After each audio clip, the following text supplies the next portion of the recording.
Want to quickly highlight tasks that are due within the next 10 working days? Let's do it using conditional formatting in Excel with a smart formula.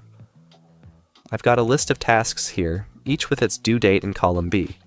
First, I'll select the range, in this case B2 to B11.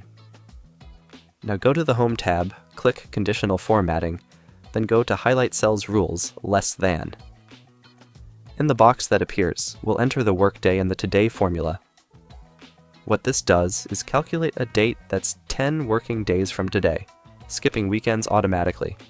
Any due date that's less than that, meaning due soon, will be highlighted.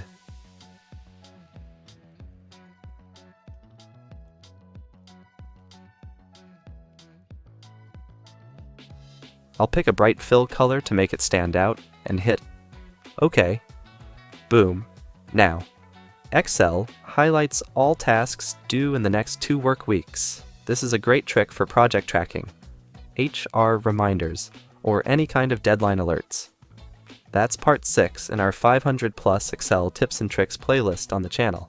If this was helpful, don't forget to like, subscribe, and keep learning Excel. Thanks for watching.